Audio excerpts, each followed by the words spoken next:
Boa noite, gente. Eu me chamo Fernanda Meta. E a gente vai começar. Estamos fazendo um testezinho para a gente dar início à nossa live, né? A primeira live da Abraps no Clube Belém, tá bom? E que nós temos um convidado hoje. Então, vamos só fazer esse teste, vamos esperar as pessoas ir chegando, tá? Para a gente poder iniciar, certo? Só um momentinho.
Bom, gente,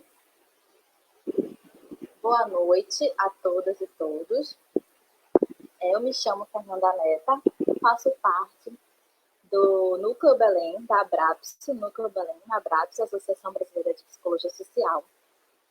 E hoje nós vamos iniciar a nossa primeira rodada de lives, né, com convidados, para discutir aspectos desta pandemia que estamos vivendo, né, mas repensar também quais são as peculiaridades, né, desta pandemia na nossa região e como que somos afetados por ela, certo? Para o nosso início hoje, eu vou colocar aqui na live, tá, gente, o nosso convidado, e a gente vai dar início, tá bom? Vocês me escutam? Me veem direitinho?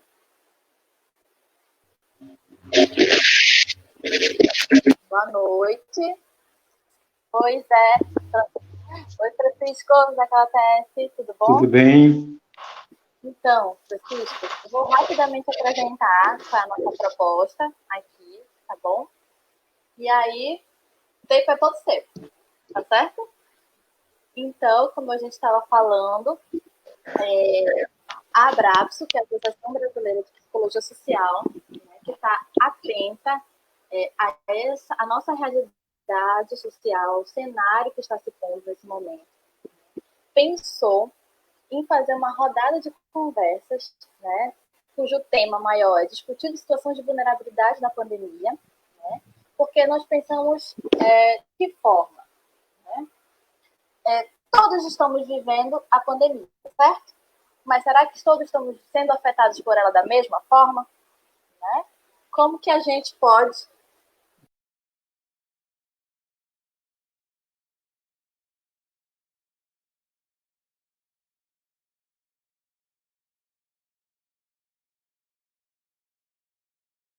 presente a nossa regionalidade aqui, né? Belém, Pará, que é o que a gente vai falar aqui hoje, né? E o tema hoje de populações periféricas, né? Então, assim, pensando como que a gente pode estar discutindo esses efeitos da pandemia sobre essa população, pensando que nós não somos afetados da mesma maneira, né? Então, fique em casa para quem? Quem pode ficar em casa? Lave as mãos, temos saneamento, rede de esgoto, né? Temos esse nível de atenção de forma, né, para todos. Então, a gente vai discutir um pouquinho dessas questões.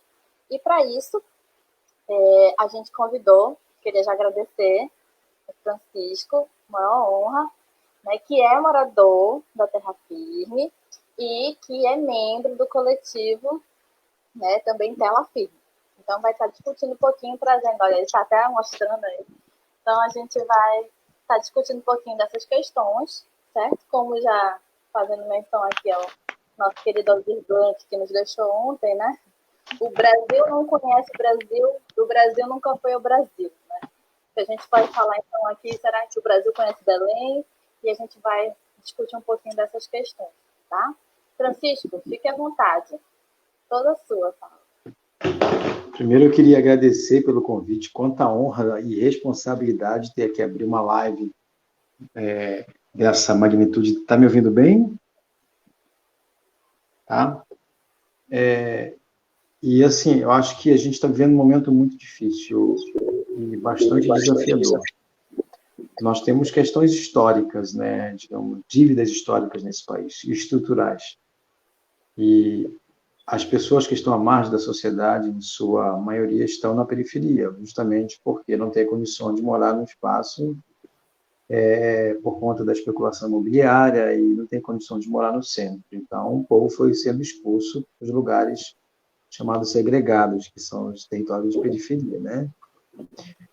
Imagine só, nós temos tantas bandeiras históricas de luta nesses territórios e agora a gente tem que enfrentar uma situação muito atípica, muito avassaladora, que é uma pandemia.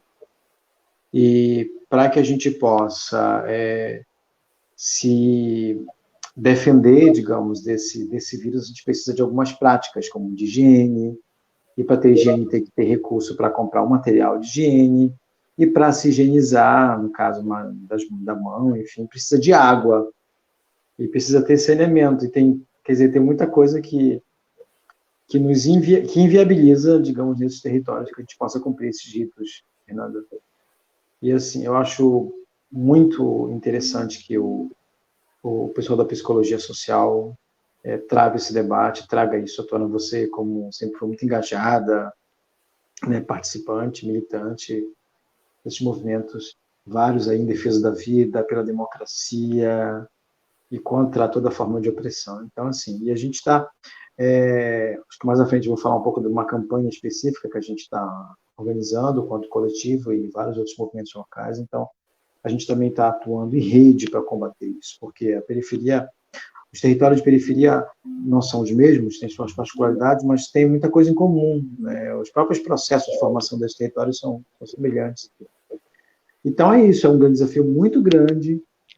Hoje nós tivemos uma triste notícia, coincidentemente hoje, Fernanda, tivemos o maior número de mortes em 24 horas, 600 mortes.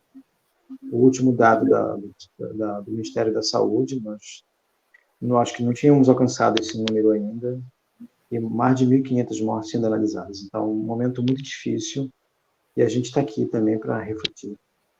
É isso, gente. Faço parte do coletivo Tela Firme, me chamo Francisco, ou Zeca da TF, como o pessoal da Canaã me conhece, meus vizinhos.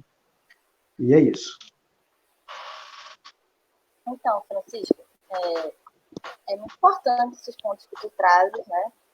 De justamente pensar em que o isolamento social, o distanciamento social, que é uma forma da gente realmente estar contendo esse vírus. Não se enganem com o que outras pessoas estão dizendo por aí, né? Então, de fato, é a forma da gente se precaver em relação a essa pandemia, o isolamento social, o fica em casa, o de máscara, mas aí a gente tem certas questões, né? Qual é a condição de moradia das populações periféricas, né? Isso é um ponto. A outro, não existe uma rede de esgoto e saneamento que alcance, né? A gente sabe, em Belém choveu, alagou, já temos esses problemas, né? Alagou, por quê? As ruas não são asfaltadas, né? Não tem água encanada na grande maioria. Isso quando a água não falta nas residências, né? A gente tem residências muito pequenas em que vivem várias pessoas juntas, de várias gerações, ou seja, várias idades, crianças, idosos, todos coabitando o mesmo espaço, né? E temos uma população periférica que vive, na sua grande maioria, da informalidade, do mercado informal, que tira o seu sustento, né, dessa prática econômica. Então, justamente, como que vocês têm pensado, Francisco, aí na tua comunidade, ou mesmo pelo coletivo Tela Firme, em estratégias, né? Como que a gente pega esse discurso oficial e como que a gente pode trazer ele para a prática, para a realidade? O que a gente pode, de fato, fazer com com esse discurso, né, digamos assim? Olha, assim, a gente tem que considerar primeiro de que território a gente está falando, quais as características desse lugar. Assim, eu falava numa live anterior, acho que foi o professor Alisson ou o Bordalo, talvez, eu não lembro agora, mas dizia o seguinte: a periferia tem uma particularidade, a própria dinâmica de mobilidade é muito intensa. Então, o que dá sentido, digamos, à nossa existência é o caminhar, é o estar com o vizinho, é estar jogando baralho no canto, é estar empinando a pipa na rua, é estar fofocando com a outra vizinha ou com o vizinho, porque os homens fofocam muito também, tá? A gente desestigmatizar de que isso é uma função apenas feminina, uma cultura machista, né? Então, as pessoas se aglutinam, as pessoas se juntam das diversas formas possíveis. Então, a questão de estar junto da mobilidade é muito intensa. Você, digamos assim, de uma hora para outra, pedir para que as pessoas fiquem em casa e não vão para a rua, que é o sentido de existir nesses territórios, que é estar na rua, é muito complicado, é um desafio muito grande. Isso é um aspecto que tem a ver com a própria dinâmica, como eu falei, de mobilidade desses territórios. É um desafio muito grande pedir para as pessoas saírem da rua. Então, isso é um elemento. E você falava do isolamento dentro de casa, segundo a orientação da Organização Mundial de Saúde, você tem que ter um certo distanciamento no interior, digamos, se você tem alguém doente, com suspeita da Covid-19, você vai precisar ficar em certo isolamento. Só que é um cômodo para 6 pessoas, para 8 pessoas. Como é que tu vai fazer isso? Então, há um desafio arquitetônico por conta da própria condição das pessoas. Casais simples, no máximo 2 cômodos, 3, enfim. As pessoas não têm o privilégio de ter um quarto. Eu acho engraçado. Eu me lembro que logo, acho quase um mês atrás, o Fantástico mostrava os famosos no isolamento. Aí a filha pintando no quarto enorme, nas suas suítes, eu achava, meu Deus do céu, gente, coisa linda, né? Mas para a gente não funciona, não. Para a maioria das pessoas, não tem condições, por exemplo, de viver isso por conta da situação socioeconômica. Então, o impacto de uma pandemia dessa nesses territórios é muito grande. E isso deixa visível uma ferida imensa que é a desigualdade social. E aí você percebe estratégias, Fernanda, de narrativa, de discurso, para tentar meio que ignorar isso, que é o que faz de forma recorrente o presidente, que é, por exemplo, desvirtuar ou desviar do foco, crer que abriga com determinados setores, vai para aquele puxadinho dele lá e começa a falar coisas que não tem nada a ver e coloca a pandemia como uma parte. Ou, e daí? O que é que eu posso fazer? Algo do gênero. Então, numa situação dessa natureza, porque a gente sabe que a pandemia também ela expõe muito essa desigualdade que existe no nosso país. Enfim, é uma das questões. Sim, verdade. Essa questão da dinâmica da mobilidade, né, muito própria das populações periféricas, de ocupar a rua de uma outra forma, né? Então, é bem interessante a gente pensar que, assim, se a gente pensa o acesso à cidade e à cidade de Belém, a maioria das populações periféricas pouco tem acesso à cidade de Belém, né? A pontos turísticos, a outros espaços, até mesmo shoppings, né, espaços de consumo, mesmo esses outros lugares têm pouco acesso. E, de repente, o único acesso que elas ainda têm para circular, que é a sua rua, ficar de porta com o vizinho, jogando dominó, um baralho, de repente nem isso mais ela tem direito, né? Então, assim, o quanto que essa mudança abrupta, que é necessária, a gente pode dizer, mas que a gente precisa pensar, né, em como que isso vai, de fato, colar nas subjetividades, nas coletividades, nos corpos dessas pessoas. Nós não somos iguais, né? Então, é bem interessante essa questão de ocupar essas ruas, né, que era o único espaço que ainda tinha, né? Porque se a gente pensa na nossa sociedade, em termos de lazer, né, não há. E aí, de repente, até isso. E aí a gente, assim, às vezes eu tenho a impressão, né, que por meio do discurso do medo, pandêmico mesmo, você começou a live falando de um número, né, de mortes que temos recentemente. Então, temos motivo. Mas às vezes a gente também percebe uma lógica da culpabilização dessas pessoas. Porque as pessoas não estão na rua.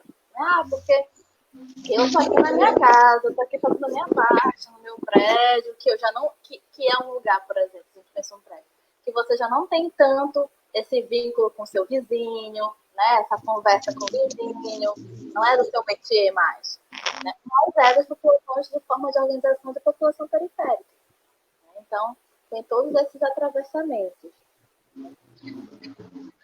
A Bruna Cruz fala aqui rapidamente, ela diz que é maravilhoso te ouvir, Francisco. As lógicas de vida e as lógicas de existência que são tão diversas em diferentes cenários urbanos. É muito importante levarmos em conta tudo isso ao pensar estratégias de enfrentamento.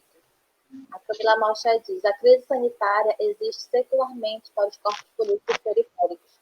Gostaria de saber como é estar em uma epidemia cotidiana de cerceamento da mobilidade urbana, acesso à saúde, educação, lazer, esporte, etc., somado à pandemia, que para a classe média parece novidade, mas para os outros territórios já é conhecido.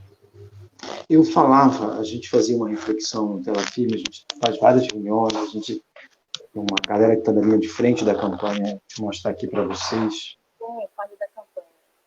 Campanha Terra Solidária. Essa campanha aqui. Então, a gente estava refletindo, né, sobre tudo isso. Acho que você sabe muito bem, acompanha, Fernanda, a nossa luta do combate ao extermínio da juventude periférica, que é uma epidemia que mata muito, inclusive, infelizmente, esse tipo de crime continua acontecendo nos vários territórios de periferia. Inclusive, eu estava escutando um podcast do UOL, e a jornalista falava que tem um momento que diz: quem você fritaria na frigideira?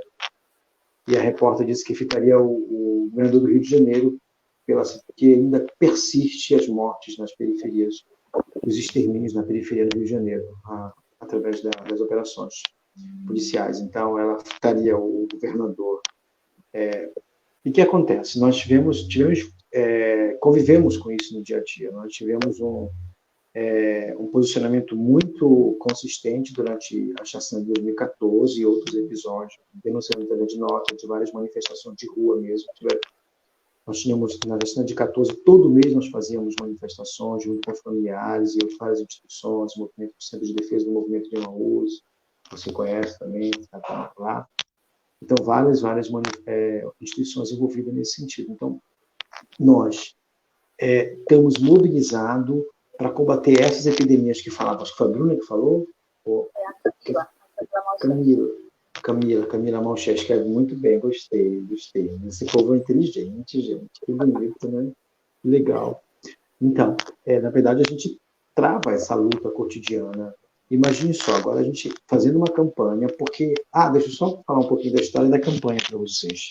Não tem muito roteiro, né? Eu faço a leve. Então, assim, a campanha Terra Solidária, essa campanha, deixa eu mostrar novamente para fazer o merchan. Isso é Vini, mano. Bora? Arrasou. Olha aqui. Essa campanha aqui... A campanha, Fernanda, não surge por conta da questão da pandemia. Nós começamos a mobilizar recursos para ajudar as pessoas que eram vítimas das enchentes na Terra Firme, que estava muito grande. Nós ficávamos literalmente ilhados. Ficávamos em confinamento. Isolamento social naquela época, só que São Pedro parece que resolveu dar um tempo quando veio a pandemia. Não, vou deixar vocês, vamos por parte. Agora vai chegar a pandemia, não vou mais alagar a Terra Firme como eu fazia. Sob a contribuição das gestões, dos gestores públicos, que infelizmente pouco olham para os territórios. Então, a gente começa a campanha com esse intuito, Terra Solidária, em solidariedade das pessoas. Só que aí depois a gente diz: bem, vamos mudar o foco, ao invés de ser vítima das enchentes, atentar para as pessoas que não iam ficar sem trabalho, nós temos uma grande parte, a maioria dos trabalhadores são trabalhadores informais, trabalham na feira, que vende coxinha, que vende não sei o que e tal, aquela galera toda. Então, a campanha ganha uma proporção imensa, credibilidade, ainda continuamos recebendo várias doações. Aquele pessoal, a campanha contra a fome da TV Liberal doou para a gente cestas básicas. o sindicato, o Sindiprebs, o Sindicato dos Bancários inseriu a gente na campanha, a Unipop está contribuindo, a advogada da Mary Coelho, Andréa Magno, muita gente, uma galera muito boa, a Bena Reale, artista plástica, então, várias pessoas vêm contribuindo com essa campanha, claro, acreditando na credibilidade, acredita na credibilidade do coletivo Tela Filme, né? Nós não estamos pedindo, algumas pessoas doem dinheiro, a gente, no privado, de essas coisas, porque nós não colocamos conta à disposição, a ideia não é arrecadar financeiramente, mas as pessoas preferem optar por essa via. Então, a gente conseguiu arrecadar, vamos dizer, contando com a campanha da Liberal e tal, em torno de 800 cestas básicas. Então, beneficiando, em média, 800 famílias, que quer dizer em torno de mais de 3 mil pessoas, digamos assim. Né? Que não chega a ser 2% do bairro, enfim, mas é uma quantia significativa e que ajuda as pessoas. Só que a gente não doa somente cesta básica. Né? Não é essa questão do paternalismo, toma aqui do coitadinho, não. A gente conversa com as pessoas. E nós fizemos durante a entrega das cestas da campanha contra a fome da TV Liberal, fizemos uma coisa bem interessante. Nós conseguimos reunir vários coletivos do bairro e entregamos uma carta para as pessoas, cada pessoa que recebeu. E tinha nessa carta, eu não tenho aqui para mostrar, mas tinha uma parte que destacava em branco que a pessoa colocava na mensagem dela. Como é ser solidários em tempos de pandemia na periferia? E saiu cada coisa linda, linda, linda, mais de 400 mensagens que nós temos no mural do Poder Militar, que nós recebemos de várias pessoas. Nós dissemos assim, olha, vocês não estão somente recebendo cesta básica, vocês estão dando para a gente uma mensagem, e para as pessoas, essa mensagem vai chegar para muita gente, que as pessoas possam perceber quão importante é a contribuição de vocês também nesse momento. E na carta, Fernanda, acho que você vai achar interessante, para uma pessoa da causa mulher, nós dizemos assim, se você perceber que a sua vizinha está sendo agredida fisicamente, não fique calada. Se uma criança chorar fora do normal, fique atento, denuncie. Se seu vizinho ou sua vizinha estiver passando fome, por favor, não permita que isso aconteça. Então, a carta levava a reflexão, tanto do ponto de vista social, de relação de direitos humanos, mas também de levando as pessoas, incentivando as pessoas a realizarem gestos de solidariedade. Então, está sendo um momento de troca muito grande e aproveitar, né, esse momento para que a gente possa também falar coisas interessantes para as pessoas ouvirem, mas ouvir delas também coisas interessantes e poder aproveitar esse momento para difundir a solidariedade. Que legal. Estou dizendo que tem um barulho saindo do teu áudio, Zé, mas eu acho que... Um barulho? Melhorou? Melhorou? Eu acho que melhorou. Pergunta pro pessoal, que eu acho que eu estava batendo, minha gente.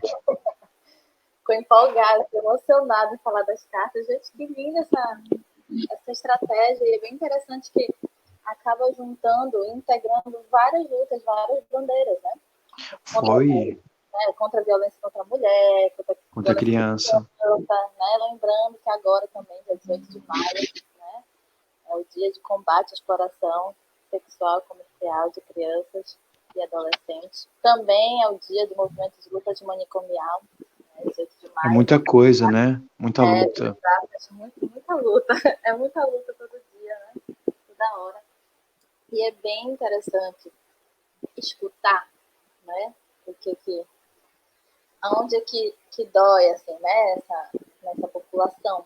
Né? Porque é como a gente comentou no início, né? Uma coisa é o discurso oficial e parece assim, cumpra-se. Espera lá. Como eu vou cumprir isso? Né? De que forma eu vou realmente... E aí esse trabalho corpo a corpo, né? Que me parece, na verdade, vocês nada mais estão fazendo do que também um trabalho de educação e saúde. Um trabalho de educação e saúde. De nível de atenção básica, mas que salva muitas vidas, né? E tentando entender o sentido ali para daquelas pessoas, né? Daquelas vivências, né?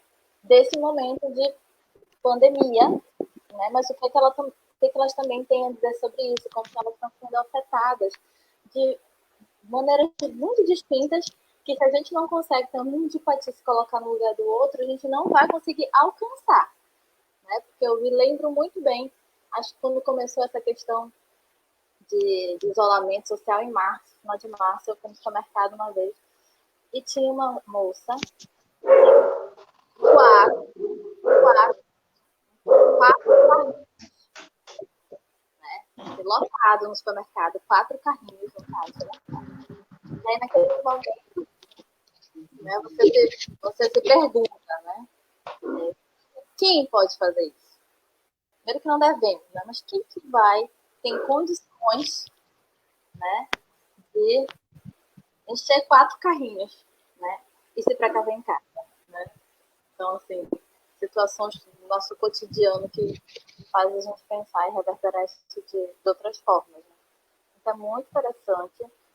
E de que realmente a gente não pode, isso demonstra que a gente precisa estar no território para pensar com o território o que faz sentido para quem.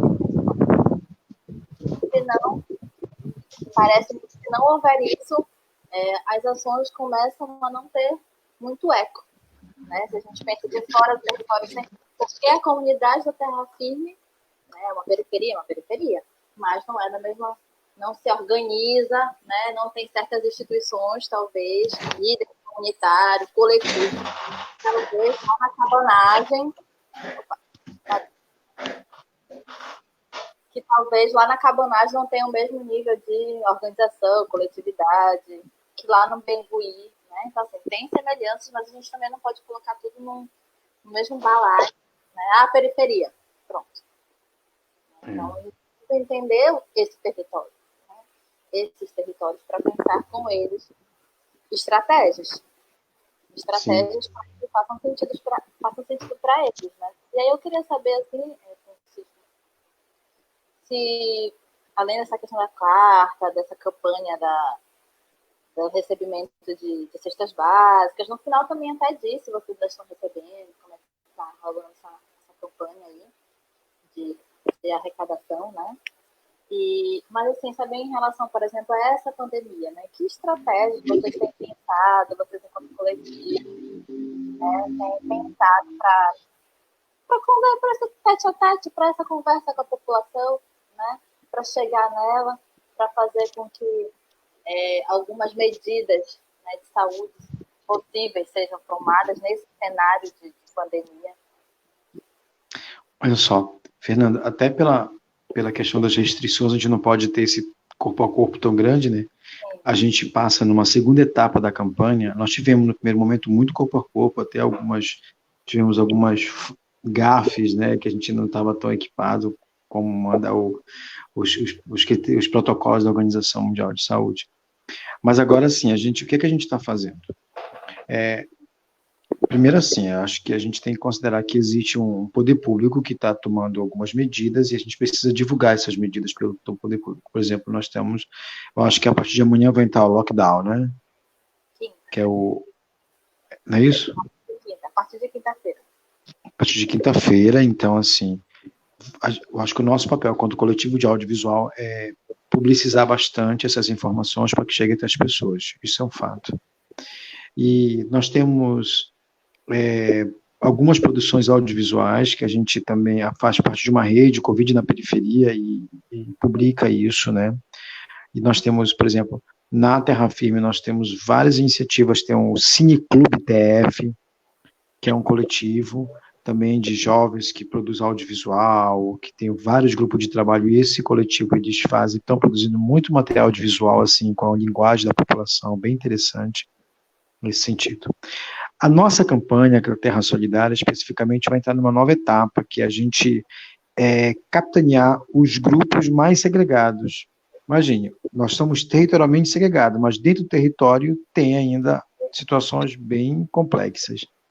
Nós vamos fazer um recorte de gênero, da comunidade LGBTQI+, procurar essa galera mesmo, né? Muitas trans, por exemplo, elas não pararam de fazer programa, não tem renda, algumas trabalhavam em salão de beleza, e tá sem, enfim, são trabalhadoras informais.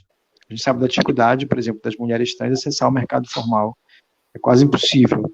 E também a gente quer chegar até esse público, e também mulheres solteiras, né, que e assumem sozinho, que é uma parte significativa do nosso território, e apoiar essas pessoas também. Esses recortes que a gente está procurando, então, atentar e cuidar, porque assim, nós temos um bairro de quase 70 mil habitantes, né? A gente, digamos, vamos conseguir atingir pelo menos 1.500 famílias, isso quer dizer em torno de 70 mil, 7 mil, 10%, 700, 1%, digamos, em torno de 3% alcançar. Parece irrisório, mas é o que a gente pode fazer, inclusive, para tentar difundir essa ideia para outros. Mas além do Telafilme, tem várias outras iniciativas no bairro. Nós temos, além do Cine Clube TF, nós temos o TF Livre, teve também um grupo de mulheres que se mobilizaram também, enfim, tem algumas iniciativas, tanto coletivas, também, torcida organizada, a torcida remista da Terra Firme doou material para a gente, né? E parece que a torcida terror da Terra Firme também vai começar a arrecadar para distribuir, ou seja, a galera tá vendo como pode contribuir. A gente nós fizemos um arrastão na feira, um arrastão de saúde, com distribuição de máscaras artesanais. A nossa companheira Joana Santos doou máscaras, e aí a gente fez essa distribuição, e também, junto com a máscara, a gente deu um papelzinho orientando como utilizar, como higienizar e tal, para não tomar aqui a máscara, não. Fizemos todo esse trabalho, foi bem interessante. Então, dentro daquilo que é a nossa limitação, Fernanda, que nós somos poucos, você sabe que para a luta, ainda mais nesse contexto de tantas restrições, a gente está se virando como pode, fazendo dessas iniciativas, e com muito apoio, viu? Apoio de muita gente está apoiando, isso é muito legal. Que legal. Olha só, tem uma pergunta aqui da Bruna. Francisco, como estás percebendo o impacto disso tudo na saúde mental das pessoas? Levando em conta que, além de todo o acúmulo histórico, as periferias vivem também essa sequência de crises, cada vez mais graves na história recente. Acerramento do autoritarismo, fortalecimento de discursos violentos, legitimação da violência policial, alagamentos, coronavírus. Parece assim que é uma sequência, né, de pequenas pandemias que a periferia já vem sofrendo, e agora o coronavírus, né, só vem realçar mais, né, essa lógica perversa da desigualdade, da negação de direitos, como a Luzineira fala aqui, do não investimento em políticas públicas, né? O pessoal diz assim, nunca teve, sempre necessitamos de direitos de ter. Não é uma novidade isso, mas aí agora se escancarou, né, a ausência de uma assistência de fato, né, mais eficaz da saúde. O Frei Beto diz, quando a pessoa chega num certo nível de pobreza, ela perde a dignidade. O Frei Beto fala isso. Então, assim, as pessoas ficam mordida, que é o termo bem utilizado. Os caras ficam mordidos porque não pode andar e tal, essa frescura de andar de máscara e tal. Estou reproduzindo um pouco o cotidiano, tá? Então, assim, as pessoas não conseguem visualizar ou perceber que isso pode atingi-las. Então, a não ser que chegue, que atinja o parente próximo e tal, mas há uma negação muito grande. Sempre na periferia se viveu no limite. O jovem na periferia, e principalmente quem tem mais envolvido com, digamos, com a cadeia da criminalidade e tal, ele sabe que a qualquer momento ele pode morrer, então isso para ele não interessa. Entendeu? Para ele é mais uma coisa que vai passar. Então, eu estou tentando, assim, falar de forma muito simples, muito coloquial, aquilo que seria o cotidiano que a gente enxerga. Os meus vizinhos não pararam de jogar baralho lá na frente. Falo, galera, olha e tal, converso. Mas estão lá. Talvez agora não, porque de vez em quando a polícia para e faz aquela intervenção diplomática, queridos, não podem ficar aqui no canto, essas coisinhas delicadas, né?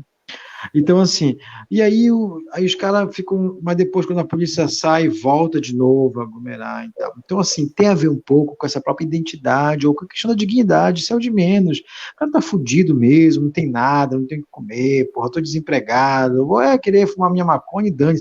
Então, é um pouco isso o cotidiano. Então, não percebo o impacto significativo, aquilo que a gente visualiza. E só para situar quem está aqui nos assistindo, a nossa atuação no Tela Firme, ela se dá mais na zona sul do bairro. O que é isso, Francisco? Como é que divisão é essa? Porque eu sou geógrafo também, nas horas vagas, tá? Sou formado em geografia. O que acontece?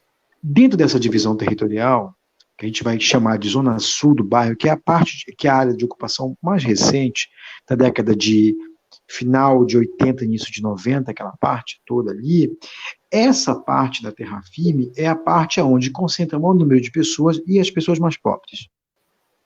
Ou seja, também há concentração... Perdão? Onde é que fica mais ou menos essa zona sul? Vou já, por exemplo, para quem conhece Terra Firme, nós temos a praça ali, né? Temos a rua Celso Malcher. Toda aquela área no sentido universidade, Tucunduba ali, aquilo é a zona sul. Da Celso Malcher, sentido perimetral, São João e tal, aquilo é a zona norte, que é a parte mais nobre, entre aspas, tá? Essa nobreza socioeconômica, negócio parece que pobre é nobre, né? Não é nobre. Então, essa zona sul, que é a parte onde concentra o maior número de pessoas, é aonde nós estamos concentrando, mais de 80% das nossas ações, elas são dessa área, provenientes dessa área, que é a área onde tem o maior problema, e aonde as pessoas ignoram mais, mas como você falou no início, não é que é responsabilizar as pessoas, é porque isso parece que não é da realidade delas. Aí quando você vem um programa televisivo mostrar a quarentena dos ricos, como é que o cara vai se identificar? Eu estou aqui em casa, fica em casa, pelo amor de Deus, eu estou aqui no meu quarto, meu filho está... Entendeu? Quer dizer, e não tem essa identidade. Agora, se o Fantástico ou qualquer outro programa começasse a mostrar na favela a quarentena e como o povo tá, porque a gente também tem que mostrar que na periferia também as pessoas estão fazendo, não estão generalizando, as pessoas estão ficando nas suas casas, muita gente está ficando nas suas casas, está tomando devidos cuidados, está se higienizando, está usando máscara, tem exemplos lindos. Só que a gente precisa, como a televisão não vai se dar o luxo de mostrar isso, nós, quanto coletivo de periferia e que produz audiovisual, precisamos e tentamos mostrar isso, né? Que é uma questão de identidade. Quando, pô, de rocha, o cara tá lá mesmo, então, mano, esse bagulho é doido mesmo, então vou ficar em casa, tá doido, é? Mais ou menos isso. Sim, legal. Falar a linguagem, né? Uma questão de se identificar, né? Eu sei, é fantástico. As pessoas ficam em casa, nos seus prédios, nos seus condomínios, né? Não faz eco, não tem sentido nenhum. Mas eu vejo, né, a partir, por exemplo, do coletivo, né, outras pessoas ficando em casa da forma que é possível, utilizando algumas estratégias, aí é diferente. Né? Aí, isso tem a ver com isso. Né? Aí a gente pode instaurar um diálogo, né? Mas é bem interessante essa relação, Francisco, entre a periferia e o limite, né? Essa ideia em relação à pandemia de que isso é frescura, né? E aí, por exemplo, dentro disso, são essas filas da Caixa, né? Citando as filas da Caixa Econômica, que hoje, inclusive, as pessoas já estão vendendo vaga. A pessoa chega mais cedo, diz que mais nova, diz que está segurando uma vaga para um voo, para um tiro, alguma coisa assim, uma pessoa mais idosa, chega lá e você está vendendo vaga. Né? Então, assim, aí a gente pensa do nosso lugar aqui, né, de classe média, né, as pessoas que vêm, meu Deus... É uma fonte de renda, né? E é uma fonte de renda. Exato, né? No meio disso, as pessoas acabam encontrando, né? Então, assim, as pessoas olham para aquilo e pensam, gente, que absurdo, vocês não putam para ficar em casa, vocês acham que vocês, né, são imunes a isso, utilizando aquele desserviço do discurso pavoroso do nosso desgoverno, né, do nosso presidente, no caso, que eu estou falando. Né? Porque o brasileiro é imune a isso. O brasileiro é imune, né? Toma banho lá no canal do Cunduba, pega germe todo, não vai pegar coronavírus. Né? Ainda tem esse discurso é difundido muito. E a gente combate. Eu combato na hora. Para com a tua graça. Para que isso é passado. Eu falo logo. As crianças estão banho sendo Tucunduba, mas vai ver, tá cheio de pereba. Sim. Entendeu? Não adianta. Eu ficava cheio de pereba também. Né? Então, né, o que é essa fila da Caixa? É justamente assim, qual é a minha necessidade aqui? Eu tenho uma necessidade mais urgente no meio dessa pandemia. Né? Quer ter o que comer. Né? Quer ter como existir antes da pandemia, né? De ser infectada ou coisas do tipo. E não se pensou, nesse caso mais do auxílio emergencial, nenhuma estratégia para facilitar a vida do pobre. Não se pensou nisso. Foi dane-se, se virem, tô nem aí. O que eu posso fazer? E daí? Eu sou Messias, mas não faço milagres. Parece que já tô dando dinheiro, né? Mas já tô dando tipo migalha, isso. já tô dando migalha, agora corre lá, né? Se vira, faz. O projeto inicial era R$200, né? Depois aumentaram para R$200. 200. 200 o cara compra 4 pedras, eu acho. Aí sabe, né? Enfim, então, como a Bruna colocou aqui, é um vale tudo, né? É um vale tudo. Sim. Né? E dessa lógica mais. Siga, Fernanda, tem um aspecto que eu acho assim, como a gente está falando com um grupo com uma psicóloga renomada. Tá me ouvindo bem, Fernanda? Tô ouvindo. Então, o que eu queria dizer é o seguinte, por exemplo, você imagine só, vamos trabalhar por escala. Vamos fazer um exercício de escala. Nós temos um bairro de aproximadamente 70 mil pessoas. É óbvio que, imagine quantas pessoas estão adoecidas há muito tempo, por conta da sua própria condição subhumana. Eu sei o que eu estou falando, né? Não estou falando de um intelectual que estuda, estou falando de alguém que vive. Não vivo a mesma realidade que muita gente, óbvio. Não posso dizer, eu estou passando fome. Não é isso. Seria muita demagogia da minha parte. Agora, a gente luta para que pessoas nessas condições mudem sua realidade. Isso é a nossa obsessão, é lutar para que as pessoas tenham dignidade. Você imagine os problemas psicológicos, a saúde mental do nosso povo, que já é comprometida. Imagine nesse período. Um pai que não tem condições, por exemplo. É uma frase, eu acho que poderia ter, vale um artigo, Fernanda, eu vou sugerir para você aqui de público. A seguinte frase, minha mente está 1000 graus. Quando o cara fala que está 1000 graus, esse 1000 graus tem uma carga semântica imensa. O que é 1000 graus? Talvez ele está em depressão, ele está com muitos problemas. Ele fala, mano, minha mente está 1000 graus. E ele especifica que é a mente, que ele está passando por situações. Entendeu? E quando a gente faz um recorte de raça, a população negra na periferia ainda sofre em doses cavalares essa problemática. Porque mesmo que ele não perceba, por exemplo, talvez o território, porque ele pode ser considerado, mas saiu dali para o centro, ele já vai ser visto de forma diferente. Eu conheço um que ele praticamente, ele diz assim, como é que é, meu Deus do céu, não é enquadro, eles chamam de enquadro, né? Quando a polícia faz a revista, eles chamam de enquadro. Mano, eu já estou até acostumado, quando a polícia já se coloca na condição para ser enquadrado. Então, você imagine só, aí tem todas essas questões. Vários jovens desse território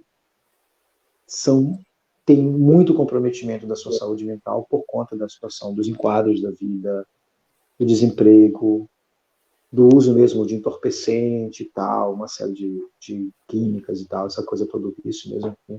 Não, claro, fazendo aqui um discurso moralista, estou falando de dependência, seja ela de drogas ilícitas ou lícitas, seja outras coisas. Tá? Então, é toda uma problemática que envolve essa população que nós precisaríamos, Fernanda, aproveitar esse momento para...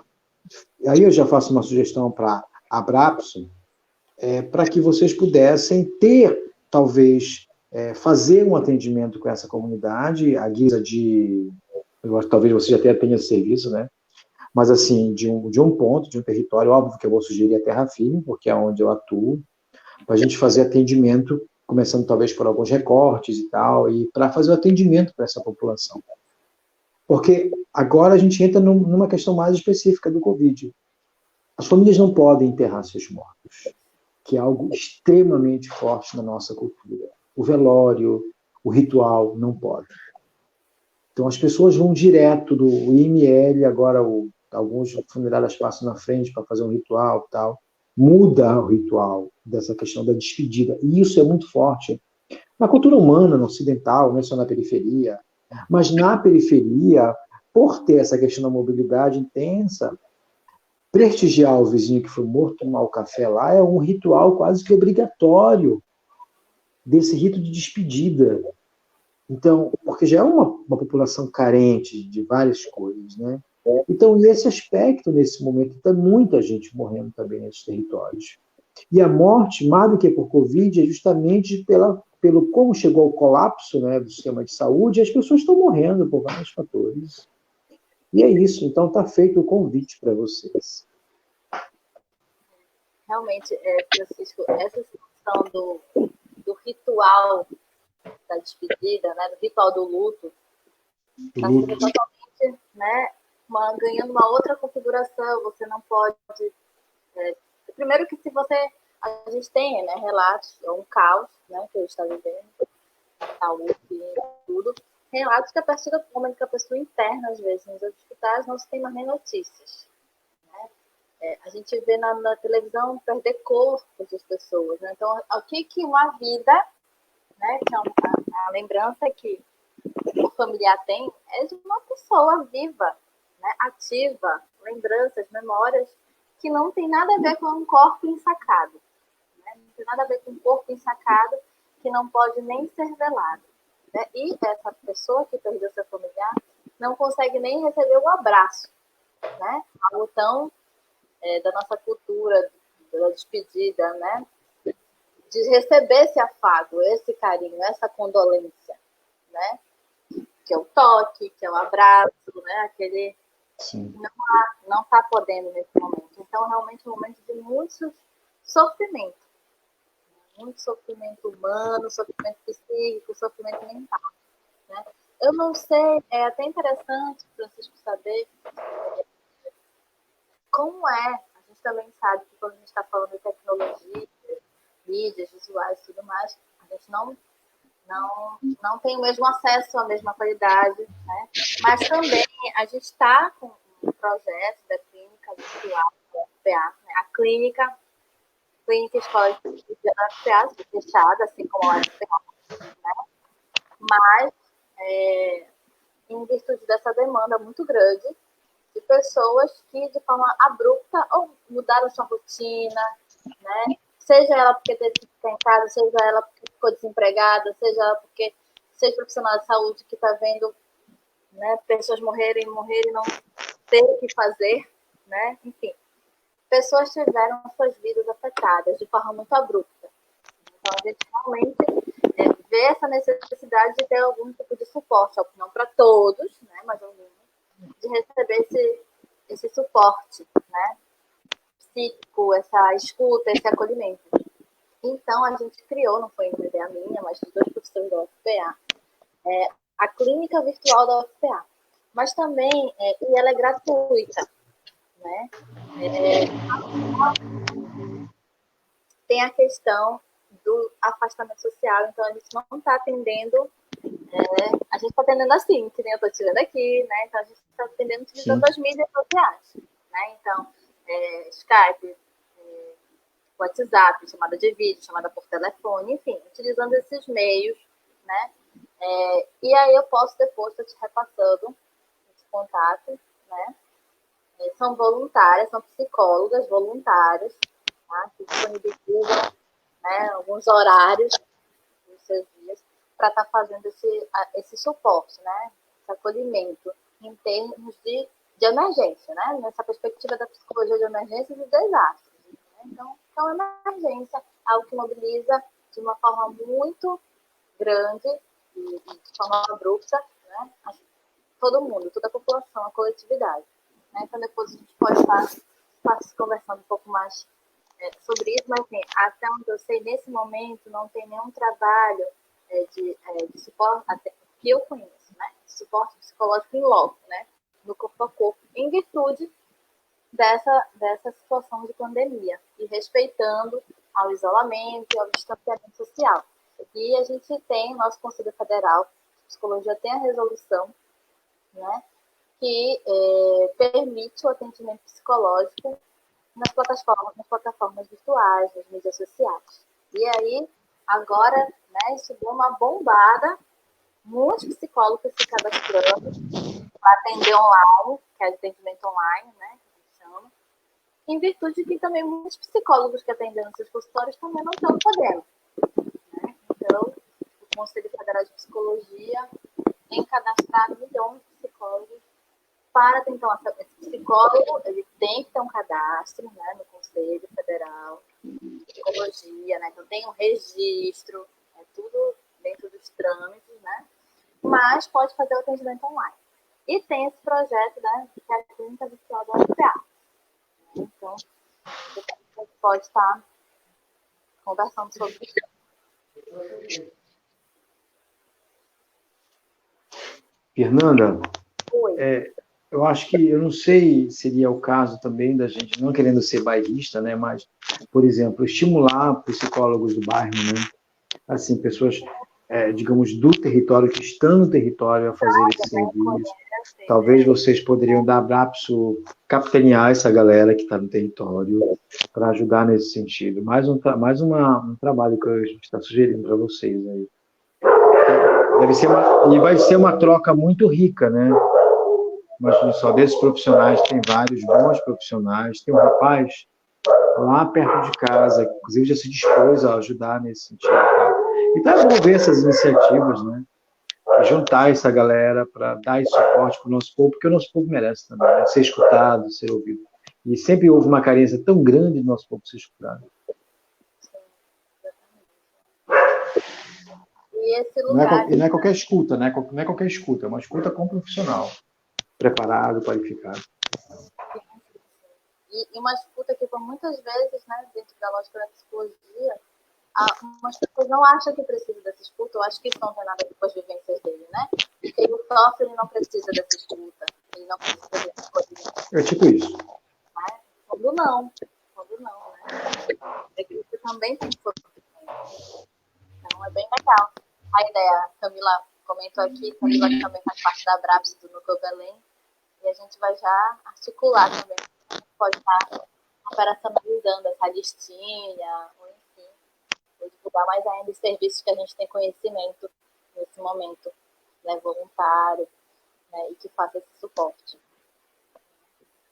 Gente, sério que já são 8h55? Meu Deus. Já, ainda 9 horas. Foi rápido, né? Foi rápido. Bom, então, nossa, no Francisco, foi um prazer te rever. Faz tempo que a gente se vê. Né? Ainda que a distância, mas que bom nesse momento. Precisa ser.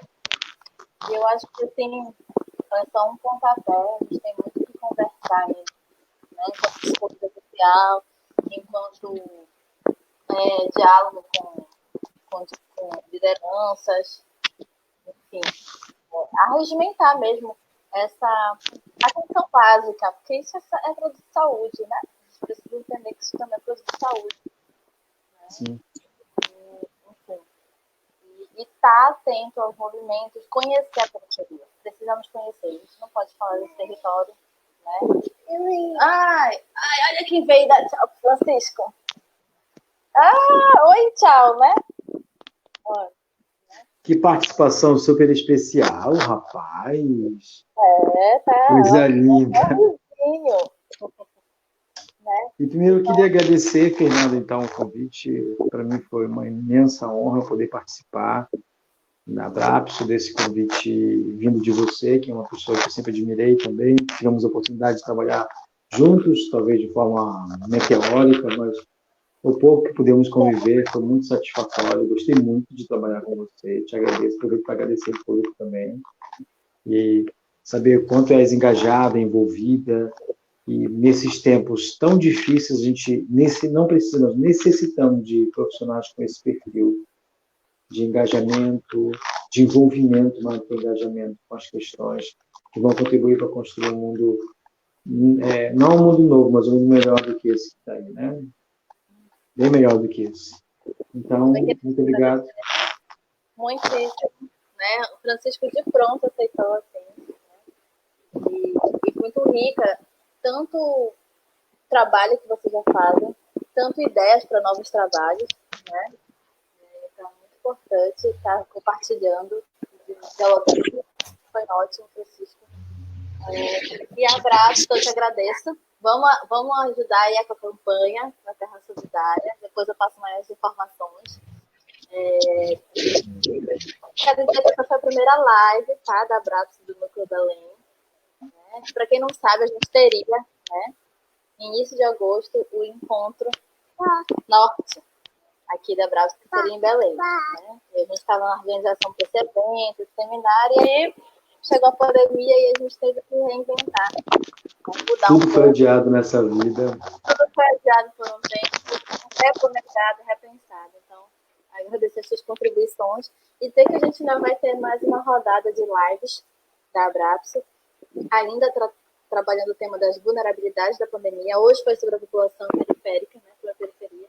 A gente ainda vai ter uma com populações indígenas, quilombolas, né? Então, aguardem aí nossas divulgações, as nossas artes. A gente vai colocar todas as informações na nossa página, informações da campanha do Francisco, informações sobre a clínica virtual, tá? A gente vai divulgar tudinho. Até depois. E é isso. Eu queria te agradecer muito, muito, muito, muito. Se cuida, tá? Nos cuidemos. Tá bom? A gente tem muito, como o Antonino, que é um psicólogo aqui, diz assim, que a gente, a psicologia, tem muito a aprender, né? E o Francisco abriu muitos caminhos. Eu concordo. Então, é isso. Muito obrigada por assistir, todos que participaram. Eu sei que está cansado, né? Tem muito trabalho. Normal. Mas quando? Faz parte, Ana. O negócio de home office, olha, dá mais trabalho ainda. Faz parte. Não, eu tô em campo mesmo, tô trabalhando em campo. Eu sei disso. Eu tô dizendo Coisa linda! Beijo. Beijo.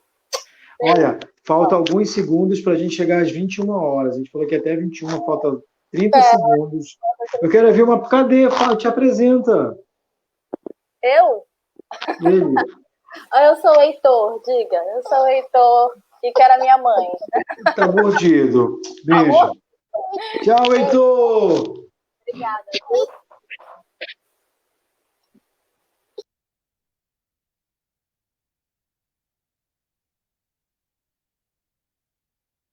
Ficou só eu? Como é que faz para sair, minha gente? Ficou só eu, será?